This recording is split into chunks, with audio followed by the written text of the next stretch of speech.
अस्सलाम वालेकुम व्यूअर्स, कैसे हैं आप? मैं हूं प्रोफेसर ताहिर सिप्तैन। आप देख रहे हैं मेरा यूट्यूब चैनल द नॉलेज।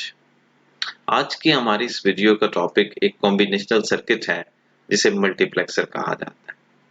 आज की इस वीडियो में हम डिस्कस करेंगे कि मल्टीप्लेक्सर सर्किट क्या है और मल्टीप्लेक्सर सर्किट को कैसे डिजाइन किया जाता है।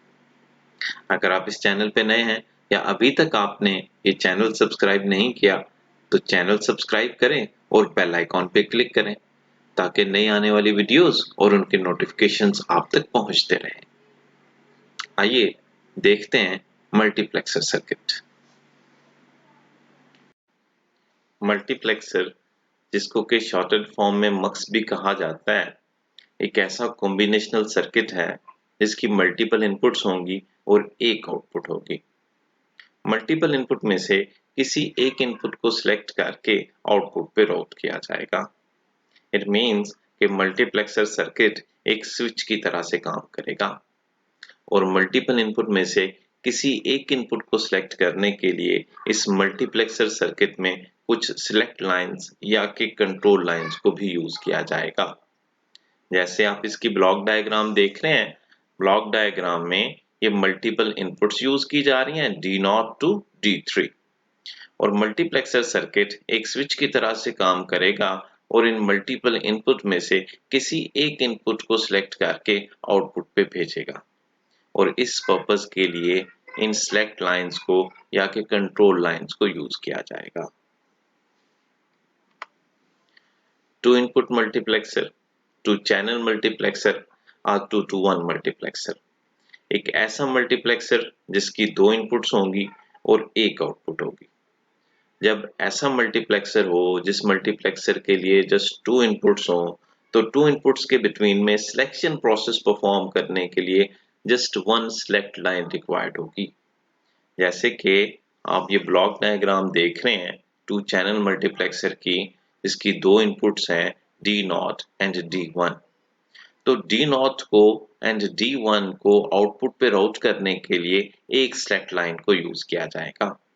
जब इस सिलेक्ट लाइन की वैल्यू 0 होगी तो D0 को आउटपुट पे राउट कर दिया जाएगा। जब इस सिलेक्ट लाइन की वैल्यू 1 होगी तो सेकेंड इनपुट जो कि D1 है, इस इनपुट को आउटपुट पे फॉरवर्ड किया जाएगा। 4 इनपुट मल्टीप्लेक्सर और 4 to 1 मल्टीप्लेक्सर एक ऐसा मल्टीप्लेक्सर सर्किट जिसकी 4 इनपुट्स होंगी और 1 आउटपुट होगी। जैसे कि ब्लॉक डायग्राम में आप देख रहे हैं, ये 4 इनपुट्स हैं D0 टू D3 और 1 आउटपुट है। जब 4 इनपुट्स होंगी तो 4 इनपुट पे सिलेक्शन प्रोसेस परफॉर्म करने के लिए कि किस इनपुट को सिलेक्ट करके आउटपुट पे फॉरवर्ड किया जाएगा, इसके लिए दो सिलेक्ट लाइन यूज की जाएंगी बिकॉज 2 सिलेक्ट लाइंस के जो पॉसिबल इनपुट कॉम्बिनेशंस होंगे वो 4 कॉम्बिनेशंस होंगे। 2 raised to power 2 equal to 4 combination 0 0 0 1 1 0 and 1 1। हर एक कॉम्बिनेशन के लिए किसी एक इनपुट को सिलेक्ट करके आउटपुट पे फॉरवर्ड किया जाएगा। अब हम देखते हैं कि 4 to 1 मल्टीप्लेक्सर सर्किट डिजाइन कैसे किया जाता है। ट्रुथ टेबल आप देख रहे हैं, दो सिलेक्ट लाइंस हैं। अगर सिलेक्ट लाइन पे फर्स्ट कॉम्बिनेशन 0 0 कॉम्बिनेशन को यूज किया जाएगा तो फिर D0 को इनपुट सिलेक्ट की जाएगी आउटपुट पे फॉरवर्ड करने के लिए। इसी तरह अगर 0 एंड 1 इनपुट कॉम्बिनेशन होगा सिलेक्ट लाइन का तो फिर D1 इनपुट आउटपुट पे फॉरवर्ड होगी। अगर 1 0 कॉम्बिनेशन है सिलेक्ट लाइन का तो D2 इनपुट आउटपुट पे फॉरवर्ड होगी और 1 1 सिलेक्ट लाइन इनपुट के लिए D3 इनपुट को सिलेक्ट करके आउटपुट पे राउट कर दिया जाएगा। सर्किट डायग्राम क्रिएट करने के लिए सबसे पहले दो सिलेक्ट लाइंस क्रिएट की जाएंगी, S0 एंड S1, और इसके इन्वर्टर भी क्रिएट किए जाएंगे बिकॉज हमें 0 को 1 में इन्वर्ट करना पड़ता है और 1 को समटाइम्स 0 में इन्वर्ट करना पड़ता है। तो ये सबसे पहले दो सिलेक्ट लाइंस क्रिएट की, S0 एंड S1, और दो इन्वर्टर गेट भी उसके साथ यूज किए बिकॉज इन्वर्टेड लाइंस भी हमने कनेक्ट करनी है। अब नंबर ऑफ इनपुट्स 4 हैं, D0 D1 D2 and D3, तो हमें 4 एंड गेट्स क्रिएट करने होंगे और 4 इनपुट्स भी क्रिएट करनी होंगी। तो ये देखें, ये 4 एंड गेट्स क्रिएट किए गए और उनके साथ 4 इनपुट्स कनेक्ट कर दी गई, D0 D1 D2 and D3। Next step में अब हमें सिलेक्ट लाइंस को इन गेट्स के साथ कनेक्ट करना है। तो जैसे हमने 2 to 1 मल्टीप्लेक्सर में देखा, उसी तरह से 4 to 1 मल्टीप्लेक्सर में भी हम सिलेक्ट लाइंस को कनेक्ट करेंगे। यहाँ पे ट्रुथ टेबल में हम देखते हैं कि अगर ये S0 की वैल्यू 0 है और S1 की वैल्यू भी 0 है, तो हमने इस इनपुट जो कि D0 इनपुट है, इस इनपुट को आउटपुट पे आगे फॉरवर्ड करना है। तो फिर हमें ये इसकी दोनों इनपुट्स जो हैं ये 1 रिक्वायर्ड है। अगर ये दोनों इनपुट 1 होंगी तो फिर D0 की इनपुट जो भी इनपुट है यही इनपुट आगे फॉरवर्ड होगी। तो ये दोनों इनपुट 1 कैसे होंगी? जब हम इन दोनों इनपुट्स को S0 and S1 select lines को इन्वर्ट करके इसके साथ कनेक्ट करेंगे। इट मीन्स यहाँ पे S1 भी इन्वर्टेड लाइन कनेक्ट होनी चाहिए और S0 भी इन्वर्टेड लाइन कनेक्ट होनी चाहिए, लाइक दिस। S0 भी इन्वर्टेड लाइन हमने इसके साथ कनेक्ट कर दी एज अ इनपुट, और सेकंड सिलेक्ट इनपुट S1 ये भी इन्वर्टेड लाइन हमने इस गेट के साथ कनेक्ट की। तो जब हम यहाँ पे 0 एंड 0 इनपुट देंगे तो ये इन्वर्टर 0 और 0 को 1 एंड 1 में इन्वर्ट कर देंगे, तो ये दोनों इनपुट्स 1 हो जाएंगी। अब यहाँ पे अगर 0 आएगा तो 0 आगे चला जाएगा, अगर 1 आएगा तो 1 आगे फॉरवर्ड हो जाएगा। इसी तरह D1 इनपुट को आगे फॉरवर्ड करने के लिए हमें इसकी दोनों सिलेक्ट लाइंस को 1 करना पड़ेगा। अगर सिलेक्ट इनपुट पे 1 आएगा तो ही D1 की इनपुट आगे फॉरवर्ड होगी ना। D1 की इनपुट 0 है तो 0 आगे चला जाएगा, D1 की इनपुट 1 है तो 1 आगे चला जाएगा। तो इसके लिए यहाँ पे ट्रुथ टेबल में आप देख रहे हैं, जब ये S0 की वैल्यू 0 है और S1 1 है, तो इट मींस S0 को हमें इन्वर्ट करना है। 0 को हमने 1 कर देना, ये तो ऑलरेडी 1 इनपुट इसको प्रोवाइड की जाएगी। तो ये S0 जो है ये 0 है, इसको हमने इन्वर्ट करके इसके साथ कनेक्ट करना है, ताकि यहाँ पे जब S0 सिलेक्ट लाइन की वैल्यू आए तो ये 0 ना हो, ये 1 हो। तो ये आप देख रहे हैं, ये S0 की वैल्यू ये इन्वर्ट करके इसको प्रोवाइड की जाएगी और S1 की वैल्यू डायरेक्टली से प्रोवाइड की जाएगी। तो ये 0 1 की बजाय यहाँ पे 1 एंड 1 इनपुट होगी, यहाँ पे 0 एंड 1 इनपुट होगा, यहाँ पे ये दोनों इनपुट्स 1 एंड 1 होगी। तो रिजल्टेंटली D1 की इनपुट को आगे फॉरवर्ड कर दिया जाएगा। इसी तरह D2 की इनपुट को आगे फॉरवर्ड करने के लिए 1 एंड 0 इनपुट्स हैं, तो S1 0 है तो S1 को हमें इन्वर्ट करना है, S1 को हमने 0 से 1 में कन्वर्ट करना है। इसके लिए S1 को इन्वर्ट करके हम इसके साथ कनेक्ट करेंगे। S0 को डायरेक्टली कनेक्ट किया जाएगा, लाइक दिस। S0 को डायरेक्टली कनेक्ट किया गया और S1 जो है इसको हमें इन्वर्ट करना है। तो S1 यहाँ पे 0 इनपुट होगा, S1 पे 0 इसको 1 में इन्वर्ट करेगा और यहाँ पे ये इनपुट भी 1 होगी, ये इनपुट भी 1 होगी।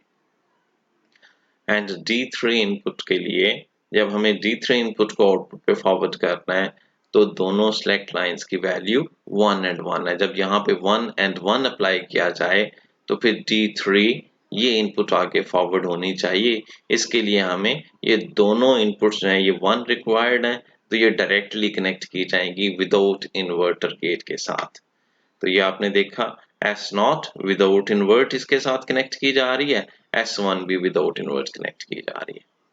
नेक्स्ट स्टेप में अब हमें एक और गेट क्रिएट करना है और ये सभी इनपुट्स जो हैं और गेट में एज ए इनपुट प्रोवाइड करनी है। ऐसे D0 यहाँ से जो भी इनपुट आएगी इस गेट की आउटपुट होगी और गेट के लिए इनपुट होगी। तो ये फर्स्ट गेट की इनपुट आउटपुट जो है ये भी इसमें इनपुट होगी, सेकंड गेट की आउटपुट इसमें इनपुट होगी, थर्ड गेट की आउटपुट इनपुट होगी, नेक्स्ट फोर्थ गेट की। 8 to 1 मल्टीप्लेक्सर एक ऐसा मल्टीप्लेक्सर जिसकी 8 इनपुट्स होंगी और 1 आउटपुट होगी। 8 इनपुट में से सिलेक्शन प्रोसेस परफॉर्म करने के लिए 3 सिलेक्ट लाइन को यूज किया जाएगा। जब 8 इनपुट्स होंगी तो एक टाइम में किसी एक इनपुट को सिलेक्ट किया जाएगा और उसको आउटपुट पे फॉरवर्ड किया जाएगा। तो 3 सिलेक्ट लाइंस रिक्वायर्ड हैं 8 इनपुट में से किसी एक इनपुट को सिलेक्ट करने के लिए। बिकॉज जब 3 सिलेक्ट लाइंस यूज की जाएंगी तो टोटल इनपुट कॉम्बिनेशन जो सिलेक्ट लाइन के लिए यूज किए जाएंगे वो 2⁻³ इक्वल टू 8 यूनिक कॉम्बिनेशंस होंगे। तो हर एक इनपुट के लिए एक यूनिक कॉम्बिनेशन को यूज किया जाएगा। जैसे आप इस ट्रुथ टेबल में देख रहे हैं कि 3 सिलेक्ट लाइंस हैं S0, S1 एंड S2 और इन 3 सिलेक्ट लाइंस पे इनपुट के लिए 8 यूनिक इनपुट कॉम्बिनेशंस हैं। हर एक कॉम्बिनेशन के लिए किसी एक इनपुट को सिलेक्ट किया जाएगा और उसको आउटपुट पे फॉरवर्ड कर दिया जाएगा। जैसे कि फर्स्ट कॉम्बिनेशन के लिए D0 इनपुट को सिलेक्ट किया जाएगा और इस इनपुट को आउटपुट पे फॉरवर्ड किया जाएगा। नेक्स्ट कॉम्बिनेशन के लिए D1 इनपुट को सिलेक्ट किया जाएगा और आउटपुट पे फॉरवर्ड किया जाएगा। नेक्स्ट कॉम्बिनेशन के लिए D2 इनपुट को सिलेक्ट किया जाएगा and so on D3, D4, D5, D6 and D7 हर एक इनपुट के लिए एक यूनिक कॉम्बिनेशन यूज किया जाएगा। उस यूनिक कॉम्बिनेशन के अगेंस्ट उस इनपुट को सिलेक्ट किया जाएगा और आउटपुट पे फॉरवर्ड कर दिया जाएगा। इसी के साथ आउटपुट में आप इसको मिन टर्म्स की फॉर्म में लिखा हुआ भी देख रहे हैं। मिन टर्म्स की फॉर्म में 0 को इन्वर्ट के थ्रू या बार के साथ रिप्रेजेंट किया जाता है। तो first combination 0 0 0 it means S0 भी इन्वर्टेड है, S1 भी इन्वर्टेड है एंड S2 भी इन्वर्टेड है। यहाँ पे सेकंड कॉम्बिनेशन में ये S0 इन्वर्टेड होगा एंड S1 इन्वर्टेड होगा। यहाँ पे S0 inverted and S1 inverted है। नेक्स्ट D2 की सिलेक्शन के लिए जो इनपुट कॉम्बिनेशन यूज किए जा रहे हैं that is 0 1 and 0 input combination. It means कि S0 इन्वर्टेड होगा और S2 इन्वर्टेड होगा, S0 inverted and S2 inverted. D3 input selection के लिए S0 की वैल्यू 0 है तो जस्ट S0 इन्वर्टेड होगा, S1 और S2 इन्वर्टेड नहीं होंगे। D4 की सिलेक्शन के लिए S1 की वैल्यू 0 है, S2 की वैल्यू 0 है तो ये दोनों इन्वर्टेड होंगे। जैसे यहाँ पे S1 और S2 इन्वर्टेड हैं। D5 के सिलेक्शन के लिए S1 की वैल्यू 0 है, बाकी दोनों वैल्यूज 1 हैं, S0 की भी और S2 की भी, तो फिर S1 इन्वर्टेड होगा। ये S1 आप इन्वर्टेड देख रहे हैं। D6 इनपुट को सिलेक्ट करने के लिए S2 की वैल्यू इन्वर्टेड होगी एंड D7 के लिए किसी वैल्यू को इन्वर्ट नहीं किया जाएगा। इस मिन टर्म्स को भी आप यूज कर सकते हैं लॉजिक सर्किट डायग्राम क्रिएट करने के लिए। अब हम देखते हैं कि लॉजिक सर्किट डायग्राम कैसे क्रिएट की जाए। लॉजिक सर्किट डायग्राम क्रिएट करने के लिए सबसे पहले हम सिलेक्ट लाइंस को ड्रॉ करेंगे। जैसे कि H1 मल्टीप्लेक्सर के लिए 3 सिलेक्ट लाइंस यूज की जा रही थी, तो फिर 3 सिलेक्ट लाइंस ड्रॉ की जाएंगी S0, S1 एंड S2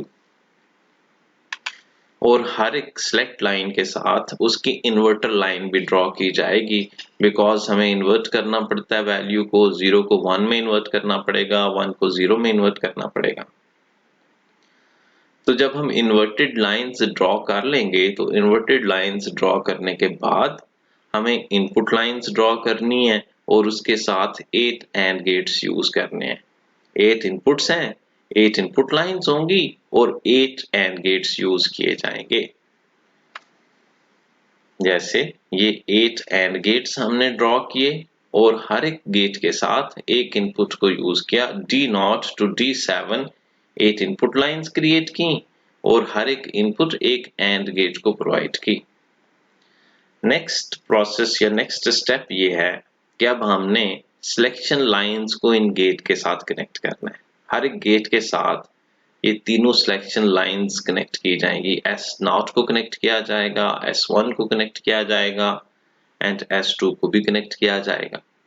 तो जैसे हमने ट्रुथ टेबल में देखा कि S0 की वैल्यू 0 हो, S1 की वैल्यू 0 हो, S2 की वैल्यू 0 हो, तो फिर हमें D0 इनपुट को सिलेक्ट करना है और D0 इनपुट को सिलेक्ट करके आगे आउटपुट पे फॉरवर्ड करना है। तो D0 इनपुट आउटपुट पे कैसे फॉरवर्ड हो जबकि S0 की वैल्यू 0 हो, S1 की वैल्यू 0 हो, S2 की वैल्यू 0। इट मीन्स कि यहाँ पे जब हम इस गेट के साथ S0 और S1 और S2 को कनेक्ट करें तो S0, S1 और S2 की वैल्यू 1 होनी चाहिए। तो 1 करने के लिए हमें S0 को भी इन्वर्ट करना पड़ेगा, S1 को भी इन्वर्ट करना पड़ेगा, S2 को भी इन्वर्ट करना पड़ेगा। तो ये इन्वर्टेड लाइंस को हम इस गेट के साथ कनेक्ट करेंगे। S0 invert, S1 invert and S2 invert। ये S0 इन्वर्टेड लाइन हमने इसके साथ कनेक्ट कर दी, S1 इन्वर्टेड लाइन कनेक्ट कर दी, S2 इन्वर्टेड लाइन कनेक्ट कर दी। इसी तरह से नेक्स्ट गेट जो है इसके लिए S0 इन्वर्टेड लाइन कनेक्ट करेंगे और S1 इन्वर्टेड लाइन कनेक्ट करेंगे। जो हमने लास्ट ट्रुथ टेबल में भी देखा कि ट्रुथ टेबल में हमने ये मिन टर्म्स की फॉर्म में लिखी हुई थी टर्म्स, तो इन टर्म्स को भी हम यूज कर सकते हैं सिलेक्ट लाइंस को गेट के साथ कनेक्ट करने के लिए। जैसे कि S0 की इन्वर्टेड लाइन हम इस गेट के साथ कनेक्ट करेंगे, S1 की भी इन्वर्टेड लाइन कनेक्ट करेंगे और S2 की विदाउट इन्वर्ट लाइन कनेक्ट की जाएगी, लाइक दिस। फिर इसी तरह से नेक्स्ट D2 इनपुट की सिलेक्शन के लिए S0 इन्वर्टेड लाइन कनेक्ट की जाएगी और S2 इन्वर्टेड लाइन कनेक्ट होगी। S1 विदाउट इन्वर्ट कनेक्ट किया जाएगा। ये आप देख रहे हैं S0 इन्वर्टेड लाइन कनेक्ट की गई, S1 को विदाउट इन्वर्ट कनेक्ट किया गया और S2 को भी इन्वर्टेड फॉर्म में कनेक्ट किया गया।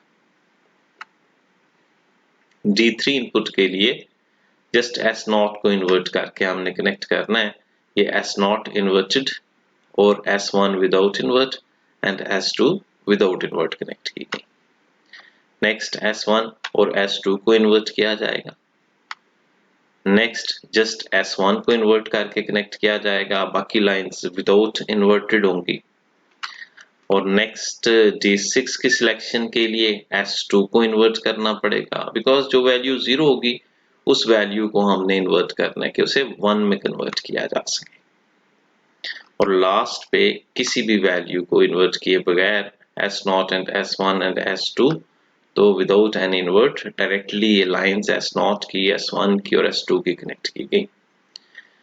इसके बाद अब ये एंड गेट्स जो हमने क्रिएट किए, इन गेट्स की आउटपुट जो है ये एक और गेट में कनेक्ट की जाएगी। जैसे ये आपने देखा कि हमने सभी आउटपुट को एक और गेट में कनेक्ट किया और गेट की इनपुट के तौर पे। अब जब ये सर्किट कंप्लीट हो गया तो अब जब यहाँ पे 0, 0 और 0 इनपुट दी जाएगी तो D0 के इनपुट को सिलेक्ट किया जाएगा। जो भी D0 के इनपुट है, ये D0 के इनपुट पे क्या वैल्यू हो सकती है, यहाँ पे 0 हो सकता है या 1 हो सकता है। जो भी ये वैल्यू है 0 या 1 वही आउटपुट पे फॉरवर्ड होगी, वही आउटपुट पे आएगी। जब यहाँ पे 0, 0 और 1 इनपुट अप्लाई की जाएगी तो फिर D1 की इनपुट आगे फॉरवर्ड होगी। फिर ना D0, D2, D3 कोई इनपुट सिलेक्ट नहीं की जाएगी, जस्ट D1 की इनपुट मैटर करेगी कि D1 की इनपुट क्या है। अगर D1 की इनपुट 1 है तो आउटपुट पे 1 आएगा, अगर D1 की इनपुट 0 है तो आउटपुट पे 0 आएगा। इसी तरह से अगर S0, S1 और S2 की वैल्यू 0, 1 एंड 0 है तो फिर D2 को सिलेक्ट किया जाएगा और D2 की इनपुट 0 और 1 व्हाटएवर उस इनपुट को आगे आउटपुट पे फॉरवर्ड किया जाएगा। फिर D3 इनपुट के लिए 0, 1 एंड 1 कॉम्बिनेशन है। जब सिलेक्शन लाइंस पे 0, 1 एंड 1 प्रोवाइड किया जाएगा तो फिर D3 को सिलेक्ट किया जाएगा। नेक्स्ट जब सिलेक्शन लाइन पे 1, 0 एंड 0 प्रोवाइड किया जाएगा एज एन इनपुट तो फिर D4 इनपुट को सिलेक्ट किया जाएगा। इसी तरह से D5, D6 and D7 her input के लिए, इनपुट को सिलेक्ट करने के लिए और आउटपुट पे फॉरवर्ड करने के लिए एक यूनिक कॉम्बिनेशन यूज किया जाएगा। तो ये हमने आज के लेक्चर में मल्टीप्लेक्सर का सर्किट देखा। मल्टीप्लेक्सर सर्किट जिसको मक्स कहा जाता है, एक ऐसा सर्किट, कॉम्बिनेशनल सर्किट जिसकी मल्टीपल इनपुट्स होंगी और एक आउटपुट होगी। मल्टीपल इनपुट में से एक टाइम पे किसी एक इनपुट को सिलेक्ट किया जाएगा और आउटपुट पे फॉरवर्ड कर दिया जाएगा। इस सिलेक्शन के प्रोसेस को परफॉर्म करने के लिए मल्टीप्लेक्सर सर्किट के साथ सिलेक्ट लाइंस भी यूज की जाएंगी। आज के लिए इतना ही। Thank you very much.